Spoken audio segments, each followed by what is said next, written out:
Hello, എല്ലാവർക്കും നമസ്കാരം. എല്ലാവർക്കും നമ്മുടെ പുതിയൊരു വീഡിയോയിലേക്ക് സ്വാഗതം. അപ്പോൾ അതന്ന് സൺഡേ ആണ്. അപ്പോൾ ഇത്തിരി നേരം വൈകിട്ടൊക്കെ എഴുന്നേറ്റു. പിന്നെ തലേദിവസം എഡിറ്റ് ചെയ്ത് വെച്ചിട്ടുണ്ടായിരുന്നില്ലേ, രാവിലെയാണ് എഡിറ്റ് ചെയ്തൊക്കെ. അപ്പോൾ അത് എളുപ്പത്തിൽ ഇന്നൊക്കെ തട്ടിക്കൂട്ടൊരു ദിവസമായിരുന്നു കേട്ടോ. പക്ഷേ ക്ലീനിങ്ങൊക്കെ അടിപൊളിയായിരുന്നു. അപ്പോൾ അത് രാവിലെ തന്നെ അപ്പുറത്ത് നമ്മുടെ വാഴയൊക്കെ നട്ടിട്ടില്ലേ, നമ്മുടെ വാഴയല്ല വേറെ ഈ ചേട്ടനാണ് കേട്ടോ വാഴ നട്ടിട്ടുണ്ട്. അപ്പോൾ അതിന് ഊന്ന് കൊടുക്കാമെന്ന് പറയില്ലേ, വാഴ കുറച്ച് കഴിയുമ്പോൾ ഊന്ന് കൊടുക്കാനായിട്ട് ആ ചേട്ടൻ ഇന്ന് ഞായറാഴ്ച ആയാലും വന്നിട്ടുണ്ടായിരുന്നു. വെച്ചാൽ വാഴയൊക്കെ വളഞ്ഞ് നിൽക്കണമെന്ന് പറഞ്ഞിട്ട്. അപ്പോൾ ചേട്ടൻ അങ്ങനെ അവിടെ നിൽക്കണുണ്ട്. ഇപ്പോൾ വാഴക്കൊല വെട്ടിത്തരണമെന്ന് ചോദിച്ചു. അപ്പോൾ പിന്നെ എന്നാൽ പിന്നെ വെട്ടിക്കോട്ടെ എന്ന് പറഞ്ഞാൽ അങ്ങനെ വെട്ടിക്കോന്ന് പറഞ്ഞ് അങ്ങനെ ആ ചേട്ടൻ അത് വെട്ടിത്തരാണ് കേട്ടോ. അപ്പോൾ തേനീച്ചേരയും കൂടി നോക്കുന്നുണ്ട്, തേനീച്ചേര തേനുണ്ടോ എന്നൊക്കെ നോക്കുകയാണ് കേട്ടോ.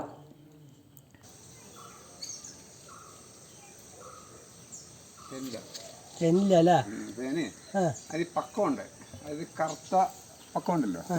ഈ കറുത്ത പിടിച്ചു കൊടുക്കട്ടെ നിങ്ങൾക്ക് ഉപയോഗിക്കാനല്ലേ ഇത്, പിന്നെ കുഴപ്പമില്ലല്ലോ.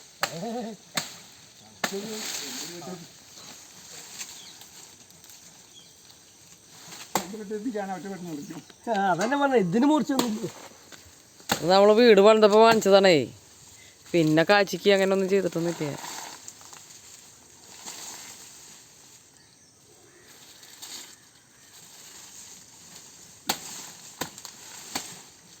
ഇതിൻ്റെ ചെറുവാഴകളൊക്കെ നമുക്കിനി വലുതാവണം നടാനായിട്ട് എടുത്ത് നടാനാ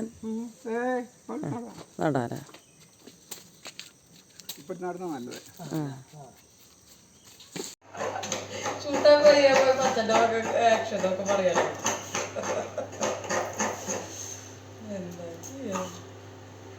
അങ്ങനെ വാഴക്കൊല വെട്ടലൊക്കെ കഴിഞ്ഞ് ആ ചേട്ടൻ പോയി. പിന്നെ ഞാൻ എഡിറ്റിങ്ങും വീഡിയോ അപ്ലോഡിങ്ങും ഒക്കെ കഴിഞ്ഞ് പിന്നെ കുക്കിങ്ങിൻ്റെ പരിപാടിയാണ് കേട്ടോ. മുട്ടക്കറിയും കായ മെഴുക്ക് പറ്റിയാണ് ഇന്ന് ഉണ്ടാക്കണുള്ളൂ. അപ്പോൾ അത് ഞാനത് ഇരുന്നരിയാണ്, ചേട്ടൻ നാളികേരം ചെരുക്കി തന്നു. അങ്ങനെ മുട്ടക്കറിയൊക്കെ വെച്ചു. മാങ്ങിയിട്ടുള്ള മുട്ടക്കറിയാണ് കേട്ടോ, മീൻകറി പോലെ തന്നെ. പക്ഷേ ഞാൻ കുറേ കാണിച്ചിട്ടുള്ള അതൊന്നും എടുത്തില്ല. കായ മെഴുക്ക് പറ്റി പിന്നെ അതേ അടുക്കളയിൽ പാത്രങ്ങളൊക്കെ കഴുകലും ഒക്കെ കഴിഞ്ഞ് ഒക്കെ തുടച്ച് വൃത്തിയാക്കലൊക്കെ കഴിഞ്ഞു.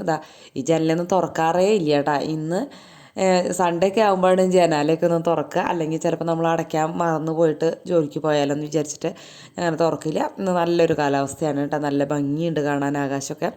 അപ്പുറത്തെ മിക്ക വാഴകളും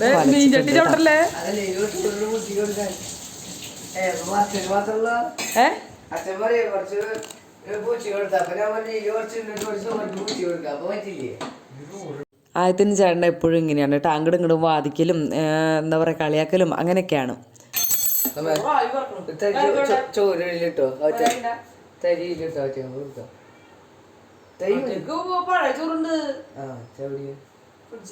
അതിലിപ്പോ തരിയല്ലേ, ഞാൻ അതിനൊക്കെ എടുക്കാൻ നിൽക്കുന്നത്. തരി എടുത്തിട്ട്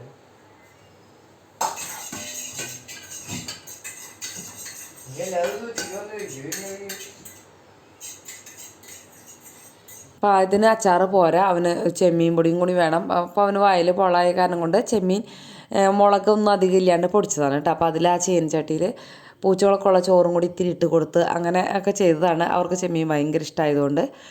പക്ഷേ അവർ കാര്യമായിട്ടൊന്നും ഉച്ചയ്ക്ക് കഴിച്ചില്ല. രാവിലെയും വൈകുന്നേരം തന്നെയാണ് അവരങ്ങനെ ഫുഡ് കൊടുത്താൽ കഴിക്കുള്ളൂ. ഉച്ചയ്ക്കൊന്നും കൊടുത്താൽ കാര്യമായിട്ടൊന്നും കഴിക്കൊന്നുമില്ല കേട്ടോ.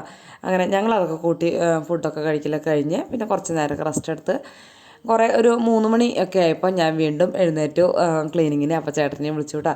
കോണീൻ്റെ അടിയിൽ എന്ത് കിട്ടിയാലും ചേട്ടൻ അങ്ങോട്ട് കൊണ്ടുവന്നിട്ടോളും. അപ്പോൾ അത് കാരണം അതിൽ നിറഞ്ഞു സാധനങ്ങൾ, ആകെ ഒരു വൃത്തിയില്ലാണ്ടായി. അപ്പം ഞാൻ പറഞ്ഞു അത് എന്തായാലും ക്ലീനാക്കി തരണമെന്ന് പറഞ്ഞെന്ന്. അപ്പോൾ ചേട്ടൻ അത് ക്ലീനാക്കുകയാണ്. ഞാൻ നമ്മുടെ ഈ ഷോക്കേസിൻ്റെ അവിടെ ഒന്ന് വൃത്തിയാക്കുകയാണ് കേട്ടോ. കൂടുതൽ കുറേ സാധനങ്ങളൊക്കെ ഞാനിവിടെ കൊണ്ടുവച്ചിട്ടുണ്ട്. അതൊക്കെ ഒന്ന് മാറ്റി ഒന്ന് സെറ്റ് ചെയ്യണമെന്ന് എനിക്ക് തോന്നി. നമ്മുടെ ഹോളല്ലേ, കാണുമ്പോൾ തന്നെ ഒരു ഭംഗി വേണ്ടേ. അപ്പോൾ ഇവിടെ ഭംഗി ഉണ്ടായാലാണ് മൊത്തത്തിൽ ഭംഗി ഉണ്ടാവുള്ളൂ. അപ്പോൾ കുറേ നാളായി ഞാനിങ്ങനെ വീടൊക്കെ ഒന്ന് ക്ലീനാക്കിയിട്ട്. എന്നും കുക്കിങ് മാത്രമല്ല കാണിക്കുന്നത്. അപ്പോൾ ഇന്ന് കുക്കിങ് വേണ്ടാന്ന് വിചാരിച്ചു. കമൻറ്റുകളും വരുന്നുണ്ടല്ലോ കുക്കിംഗ് അല്ലാണ്ട് വേറെ എന്തെങ്കിലും കാണിക്കുന്നത്. പിന്നെ എനിക്ക് കൂടുതലായിട്ടൊന്നും കാണിക്കാനായിട്ട് പറ്റില്ല കേട്ടോ, ഇത്രയ്ക്കൊക്കെ തന്നെ പറ്റുള്ളൂ. ഇപ്പോൾ കുറച്ച് കഴിയുമ്പോൾ ഞാൻ മാറ്റം വരുത്തും. അപ്പോൾ അതാ അവിടെ ഷോക്കേസിലുണ്ടായിരുന്ന, ഷോക്കേസ് പണിതിട്ടൊന്നുമില്ല എന്നാലും അവിടെ ഉണ്ടായിരുന്ന എന്താ പറയുക ഒരു സരസ്വതി ദേവി, ഇതെൻ്റെ കല്യാണത്തിന് കിട്ടിയതാണ് കേട്ടോ. അപ്പം കുറച്ച് കളർ കുറഞ്ഞോന്നൊരു സംശയമുണ്ട്, എന്നാലും നല്ല ഭംഗിയാണ്. പിന്നെ എന്താ പറയുക കുബേരൻ, ഇതെനിക്ക് ഒരു ക്രിസ്മസിന് ഗിഫ്റ്റ് കിട്ടിയതായിരുന്നു. പിന്നെ അങ്ങനെ പിന്നെ കൃഷ്ണനാണ്. കൃഷ്ണന് അമ്മ പണ്ട് 10-35-40 വർഷമൊക്കെ ആയി എന്ന് പറഞ്ഞിട്ടുണ്ട്. ഗുരുവായൂർ പോയപ്പോൾ വാങ്ങിച്ചിട്ടുള്ളതാണ്. കുറേ വർഷങ്ങളായി എന്ന് പറയുന്നത് കേട്ടിട്ടുണ്ട് കേട്ടോ. അപ്പോൾ കളറൊക്കെ കുറഞ്ഞു ഗുരുവായൂരപ്പൻ്റെ. എന്നാലും നമുക്കത് പൊട്ടിയിട്ടൊന്നുമില്ല, എന്നാലും കളയാനും തോന്നില്ലല്ലോ, അങ്ങനെയാണല്ലോ. അങ്ങനെ അത് കഴിഞ്ഞ് അവിടെയൊക്കെ ഒന്ന് മാറാല, കുഞ്ഞു കുഞ്ഞു മാറാലകൾ ഉണ്ടാവുമല്ലോ, അപ്പോൾ അതൊക്കെ ഒന്ന് തട്ടി കൊടുത്തു. വേറെ അങ്ങനെ കാര്യമായിട്ടുള്ള ക്ലീനിങ് എന്ന് പറയാനൊന്നുമില്ല, എന്നാലും ഇതൊക്കെ ഒന്ന് അറേഞ്ച് ചെയ്ത് വെച്ച് നല്ല ഭംഗിയാക്കി വെക്കാനുള്ള ഒരു പരിപാടി മാത്രമാണ് കേട്ടോ ഇന്ന് ചെയ്യുന്നത്. എൻ്റെ ആ ശ്രമം വിജയിച്ചു എന്നാണ് ഞാൻ വിചാരിക്കുന്നത്. കൂട്ടുകാർ കണ്ടിട്ട് പറഞ്ഞോളാം. ലാസ്റ്റ് ഇതൊരു മാനാണ്, സ്റ്റാൻഡാണ് കേട്ടോ. അത് ചേട്ടനിങ്ങനെ കിട്ടിയതായിരുന്നു, അത് പെയിൻ്റൊക്കെ അടിച്ച് വെച്ചത്. പിന്നെ ഒരു മെഴുകുതിരിയുടെ ഒരു ഇതേപോലെ വെക്കണതുണ്ട്. അപ്പോൾ അത് എവിടെയാണെന്ന് ഞാൻ ചേട്ടനോട് ചോദിക്കുന്നുണ്ട്. അപ്പോൾ അതവിടെ വെച്ച് കഴിഞ്ഞാൽ നല്ല ഭംഗി ഉണ്ടാവില്ലേ കാണാനായിട്ട്. കറണ്ട് പോകുമ്പോഴൊക്കെ അതിനുള്ളിൽ മെഴുകുതിരി കത്തിക്കാം. നല്ല ഭംഗിയുള്ളൊരു ഐറ്റമാണ് കേട്ടോ. അതൊക്കെ ചേട്ടൻ എവിടെ കൊണ്ടിട്ടേക്കണാവോ. പിന്നെ ഇതാ പിള്ളേർക്ക് സമ്മാനം കിട്ടിയത് ചെറുപ്പത്തിൽ കിട്ടിയതാണ്, എന്നാലും നമുക്കതൊരു സന്തോഷമല്ലേ ഇതൊക്കെ ഇങ്ങനെ ഇരിക്കുന്നത് കാണുമ്പോൾ. അത് കാരണം ഞാനതെടുത്തൊന്നും കളയുന്നില്ല. പിള്ളേർക്കായാലും അവർക്ക് ഇനിയും പഠിക്കാനായാലും ഒരു ഇൻട്രസ്റ്റൊക്കെ തന്നെയാണതൊക്കെ കാണുമ്പോൾ. അപ്പോൾ അത് അവിടെ എന്തായാലും നല്ല പൊടി ഉണ്ടാവും. അത് കാരണം കൊണ്ട് ഞാനത് അവിടെയും കൂടി ചേട്ടനെ കൊണ്ടൊന്ന് അടുപ്പിച്ചു. മാറാലിയും അതുപോലെ ഒന്ന് അടുപ്പിച്ചു. ഏതായാലും ക്ലീൻ ആക്കല്ലേ, അപ്പോൾ ഫുള്ളായിട്ട് അങ്ങോട്ട് ക്ലീൻ ആക്കാൻ വെച്ചു. ചുമരുമ്മയ്ക്കും കുഞ്ഞു കുഞ്ഞു മാറാലകളുണ്ട്. കാണുമ്പോൾ ക്ലീനാണ്, എന്നാൽ കൂടി നമുക്ക് അടിക്കുമ്പോൾ അറിയാം. പിന്നെ ഇതുമ്മയൊക്കെ മാറാലകളുണ്ട്, പൊടി മാറാല്. അപ്പോൾ അതൊക്കെ ഒന്ന് തട്ടിക്കൊടുത്ത് എല്ലാതും ഒക്കെ ഒന്ന് തുടച്ചില്ല, തട്ടി കൊടുത്തോളൂ. അപ്പോൾ തന്നെ നല്ല ക്ലീനായി കേട്ടോ. ചെറിയ ചെറിയ മാറാലകൾ തന്നെയാണ് കൂടുതലുണ്ടായിരുന്നത്, അല്ലാണ്ട് ബാക്കിയൊന്നും അത്രയ്ക്ക് തന്നെയല്ലേ ഉണ്ടാവുള്ളൂ.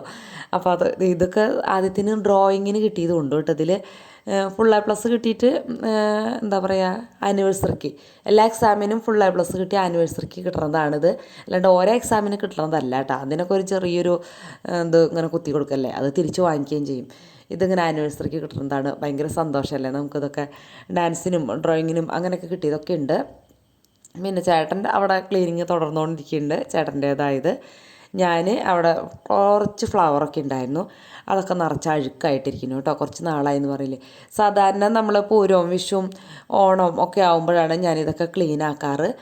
ഇപ്രാവശ്യം അതൊന്നും ഇല്ലല്ലോ, അപ്പോൾ അത് കാരണം കൊണ്ട് ആ ക്ലീനിങ്ങും ഇല്ലാണ്ടായി. അപ്പോൾ പിന്നെ ഇനിയിപ്പം എന്താ വിശേഷം വരും, മുസ്ലിംസിൻ്റെ ഒക്കെ പരിപാടികൾ വരുന്നുണ്ടെന്ന് തോന്നുന്നു അല്ലേ. റമദാൻ നോയമ്പൊക്കെ വരുന്നു തോന്നുന്നുണ്ട്, എനിക്കറിയില്ല കൂടുതലായിട്ട്. അപ്പോൾ അതിനൊക്കെ ഒരു ആർക്കായാലും കേട്ടോ, ഞാൻ എന്തൊക്കെയോ പറയണു അല്ലേ. പൂരോ അങ്ങനെ വിഷു ഓണം അവരവരുടെ ആഘോഷങ്ങളൊക്കെ വരുമ്പോൾ ഒക്കെ ഇതേപോലെ ഒന്ന് അറേഞ്ച് ചെയ്യുക, അതേപോലെയൊക്കെ ഒന്ന് ക്ലീൻ ആക്കിയിട്ടുണ്ടെങ്കിൽ നല്ല ഭംഗിയില്ലേ. അപ്പം നമ്മുടെ ഈ ഗുരുവായൂരിപ്പം മോളിലാണ് ഇരുന്നിരുന്നത് കേട്ടോ. അപ്പോൾ ആദ്യത്തെ ഇത് തുടച്ച് പ്രാർത്ഥിക്കലും ഭയങ്കരമൊക്കെ ആയിരുന്നു. അപ്പോൾ ഇപ്പോൾ കുറച്ച് നാളായിട്ട് ഗുരുവായൂരപ്പൻ വലിയ മൈൻഡില്ല. ആദ്യത്തെ താഴത്തേക്ക് പോകുന്നല്ലോ, അപ്പോൾ പിന്നെ അവിടെ വലിയ റൂമിൽ അറേഞ്ച് ചെയ്യലോ ഭംഗിയാക്കലോ അങ്ങനത്തെ പരിപാടി ഒന്നും അങ്ങനെ കാണിക്കുന്ന കാണാനില്ല. ഞാൻ ഗുരുവായൂരപ്പൻ ഇങ്ങോട്ട് കൊണ്ടുപോകുന്നു, താഴത്ത് ഇവിടെ വെച്ചു. അപ്പോൾ നടുവിൽ ഗുരുവായൂരപ്പൻ വെച്ചു, പുറത്ത് സരസ്വതി ദേവിനെ വെച്ചു. ഇവിടെ നമ്മുടെ മുരുകനും പിന്നെ കുബേരൻ 2-3 ഉണ്ട് കേട്ടോ, കുഞ്ഞു ഇതൊക്കെ. പിന്നെ കുറേ വിനായകൻ ഗണപതിയുടെ കുഞ്ഞു കുറേ ഉണ്ട്. അപ്പോൾ അതൊക്കെ ഞാൻ നിരത്തി വെച്ചു. അപ്പോൾ വിനായകനും മുരുകനൊക്കെ ഒരുത്തിലിരിക്കട്ടെ അല്ലേ, ചേട്ടൻ്റെ അനിയനല്ലേ. പിന്നെ ഈ കൃഷ്ണനെ ഞാനിവിടെ മുകളിൽ തന്നെ വെച്ചു. ഈ ഒരു ഫ്ലവർ വെച്ചപ്പോൾ എനിക്ക് അത്രയ്ക്ക് അങ്ങോട്ട് ഭംഗി തോന്നണില്ല കേട്ടോ. കറണ്ട് ഇല്ല കേട്ടോ, അതുകൊണ്ടാണ് ലൈറ്റ് ഇടാൻ പറ്റാത്ത കാരണം ഭംഗി അത്ര തോന്നാത്തത്. പിന്നെ 2 ഫ്ലവറൊക്കെ വെച്ച് നോക്കിയിട്ട് എനിക്കത് ഭംഗിയില്ലാന്ന് തോന്നിയപ്പോൾ ഞാനത് മാറ്റി ആദ്യത്തെ പെയിൻറ്റ് ചെയ്ത ഒരു കുപ്പി മുകളിൽ ഇരിപ്പുണ്ടായിരുന്നു. ഇപ്പോഴും പെയിൻറ്റിങ് പൂർത്തിയായിട്ടില്ല എന്നാണ് അവൻ പറയുന്നത്, പക്ഷേ രണ്ടാമത് പെയിൻറ്റ് ചെയ്യണതൊന്നും കാണാനില്ല. അപ്പം ഞാൻ പിന്നെ ഈ ഒരു ലുക്കാണ് കേട്ടോ ഫൈനലായിട്ട്. നല്ല ഭംഗിയുണ്ടായിരുന്നു. പിന്നെ ഇപ്പുറത്തേക്ക് തിരിഞ്ഞപ്പോൾ ഇതാണ് അവസ്ഥ. അപ്പം ഞാൻ പിന്നെ ഇതൊക്കെ സ്റ്റോർ റൂമിൽ ഇത്തിരി സ്ഥലമൊക്കെ കണ്ടുപിടിച്ച് അവിടെ കൊണ്ടുവച്ചു. പിന്നെ നമ്മുടെ ഈ മേശവിരി അത്ര അങ്ങോട്ട് സ്ക്രാച്ച് വീണിട്ടുണ്ടോ എന്ന് എനിക്ക് സംശയമുണ്ട്. ഞാൻ എത്ര തുടച്ചിട്ടും അത്രയ്ക്ക് അങ്ങോട്ട് ക്ലീൻ ആയില്ല, എന്നാലും ഒരുവിധമൊക്കെ ക്ലീനായി. ആ ഷീറ്റിൻ്റെ അപ്പുറം ഇപ്പുറമൊക്കെ മറിച്ചിട്ട് തുടച്ചു. പിന്നെ നമ്മുടെ ടേബിളും തുടച്ചു. ടേബിളുമൊക്കെ നിറയെ അഴുക്കുണ്ടായിരുന്നു കേട്ടോ. ഞാൻ വിചാരിച്ചു ഈ മേശവിരി ഇട്ടിക്കണതല്ലേ ടേബിളുമൊന്നും അഴുക്കുണ്ടാവില്ല എന്നൊക്കെ വിചാരിച്ചിരുന്നത്. പക്ഷെ തുടച്ചൊക്കെ വന്നപ്പോൾ നിറയെ അഴുക്ക് ഉണ്ടായിരുന്നു. പിന്നെ മേശവിരിയൊക്കെ റെഡിയാക്കിയിട്ടു. പിന്നെ ഞാൻ നോക്കിയപ്പോൾ ജനാലയുടെ അവിടെ നമ്മുടെ ഈ ചെടി ഉണ്ടല്ലോ, അതൊക്കെ ഇടയ്ക്ക് വെള്ളം മാറ്റിയില്ലെങ്കിൽ ചെടി ഉഷാറാവില്ല കേട്ടോ. അപ്പോൾ അങ്ങനെ കുറേ നാളായി വെള്ളം മാറ്റിയിട്ട് അതൊക്കെ വെള്ളം മാറ്റി വെച്ചു. പിന്നെ ജനാലകളൊക്കെ തുടച്ച് ഇത്തിരി സോപ്പും വെള്ളമൊക്കെ എടുത്തിട്ടൊക്കെ തുടച്ച ജനലകൾ അങ്ങനെ തുടയ്ക്കാൻ പാടില്ല എന്ന് പറയുക. പക്ഷേ ഇടയ്ക്കെങ്കിലും ഒരു 6 മാസമോ 1 വർഷം 6 മാസമെങ്കിലും കൂടുമ്പോൾ, 1 വർഷമൊന്നും പറ്റില്ല കേട്ടോ, കൂടുമ്പോഴെങ്കിലും ഞാൻ ഈ പറഞ്ഞ മാതിരി ഇങ്ങനെ ഓരോ വിശേഷം വരുമ്പോഴെങ്കിലും നമ്മളിങ്ങനെയൊക്കെ തുടച്ചാൽ വീടൊക്കെ നല്ല ഫ്രഷായിട്ടിരിക്കും കേട്ടോ. എനിക്കിന്ന് ഞാനിന്ന് ഈ ഹോള് മാത്രമാണ് വൃത്തിയാക്കണുള്ളൂ. ബാക്കി റൂമുകളും എല്ലാതും കൂടി ഒരു ദിവസം പിടിച്ചാലുണ്ടല്ലോ ഭയങ്കര ബുദ്ധിമുട്ടാണ്. പിന്നെ ഗ്ലാസ് ക്ലീൻ ആക്കണ ഈ ഒരു ലിക്വിഡ് ചേട്ടൻ കൊണ്ടുവന്നിട്ടുണ്ടായിരുന്നു. അപ്പോൾ അത് വെച്ച് ക്ലീൻ ആക്കിയപ്പോൾ നമ്മുടെ ജനലുകളുടെ ഗ്ലാസ്സൊക്കെ നല്ല അടിപൊളിയായിട്ട് നല്ല വൃത്തിയായിട്ടിരുന്നു. ഞാൻ സോപ്പും വെള്ളമൊക്കെ വെച്ചാണ് തുടയ്ക്കാറ്. പക്ഷെ അതാവുമ്പോൾ അത്രയ്ക്ക് അങ്ങോട്ട് ക്ലീൻ ആവാറ് പതിവില്ല. ഇന്ന് പക്ഷേ നല്ല ക്ലീൻ ആയി കേട്ടോ. എനിക്കത് ഭയങ്കര ഇഷ്ടമായി. പക്ഷേ ഇപ്പുറത്തുനിന്ന് കൈയിട്ട് നിന്ന് തുടയ്ക്കാൻ ഇത്തിരിയൊക്കെ ഒരു ബുദ്ധിമുട്ടുണ്ടായിരുന്നു. ഞാൻ പരമാവധി അങ്ങനെയൊക്കെ നോക്കി. പിന്നെ ഞാൻ അപ്പുറത്ത് കൂടെ പോയി. ഇവിടെ ആകുമ്പോൾ എത്താൻ ഇത്തിരി ബുദ്ധിമുട്ടുണ്ട് കേട്ടോ. സാധാരണ ഇതൊക്കെ തുടയ്ക്കുന്ന കാണുമ്പോൾ ചേട്ടൻ വരാറുണ്ട്. ഇന്ന് 2 ജനാല തുടച്ച് കഴിഞ്ഞിട്ടാണ് ചേട്ടൻ എത്തിയത്. അപ്പോൾ അങ്ങനെ തുടച്ച് വൃത്തിയാക്കി. അതിന് പിന്നെ ചേട്ടന് വേറെ ജോലികളുണ്ടായിരുന്നു കേട്ടോ. ഞാൻ പറഞ്ഞില്ലേ കോണിച്ചോട് വൃത്തിയാക്കാനായിട്ട് ചേട്ടന് കൊടുത്തു എന്ന്. പിന്നെ ടി വി സ്റ്റാൻഡും ഇപ്പുറത്തെ ജനാലയൊക്കെ തുടച്ചു കേട്ടോ. അത് എല്ലാ ജനലയും തുടയ്ക്കാൻ എടുക്കാൻ പറ്റില്ല. ഈ ജനാലയിലേക്ക് ചേട്ടൻ വന്നു. ചേട്ടൻ തുടയ്ക്കാമെന്ന് പറഞ്ഞു. അപ്പോൾ അതും തുറക്കാത്ത കാരണം നിറയെ മാറാലകളായിരുന്നു. അപ്പോൾ അതൊക്കെ ഒന്ന് തുടച്ച് വൃത്തിയാക്കിയിട്ടു. പിന്നെ അതാ താഴത്ത് അടിച്ചു വാരി. നിറയെ പൊടിയാണ്, മുകളിൽ നിന്ന് തട്ടിയിടുന്നത് മുഴുവൻ പൊടി തന്നെയല്ലേ. അപ്പോൾ അതൊക്കെ ഒന്ന് 2-3 പ്രാവശ്യം അടിച്ചു വാരി കഴിഞ്ഞു കേട്ടോ ഇന്നത്തെ ദിവസം. പിന്നെ തുടച്ചെടുത്തു. തുടയ്ക്കാൻ ഈ പറഞ്ഞ മാതിരി ടൈലിടാത്ത കാരണം കൊണ്ട് നമുക്ക് ഇത്തിരി ലൂസിൽ വെള്ളം ഇത്തിരി ആക്കിയിട്ട് സ്പീഡിൽ അങ്ങോട്ട് തുടച്ചെടുക്കാം കേട്ടോ. വലിയ ടൈറ്റാക്കി തുടച്ച് അങ്ങനെയൊന്നും തുടയ്ക്കണമെന്നില്ല. പിന്നെ ഞാൻ ആ വാതിലുമൊക്കെ നിറയെ അഴുക്കുണ്ട്. ശരിക്കും പറയാന്ന് വെച്ചാൽ വല്ലപ്പോഴൊക്കെ ഒന്ന് പെയിൻറ്റ് അടിച്ച് ഒന്ന് ടച്ച് ചെയ്തൊക്കെ കൊടുക്കണം.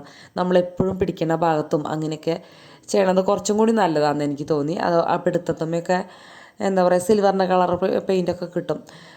അപ്പോൾ അതൊക്കെ അടിച്ച് വീട് എപ്പോഴും ഫ്രഷായിട്ട് സൂക്ഷിക്കുക എന്ന് പറയുന്നത് അത് ഭയങ്കര ഒരു അടിപൊളിയാണ് കേട്ടോ. നമുക്കൊരു പോസിറ്റീവായിട്ട് ഫീൽ ചെയ്യും. അപ്പോൾ ഇടയ്ക്കെങ്കിലും ഇങ്ങനെയൊക്കെ ഒന്ന് ചെയ്യുക.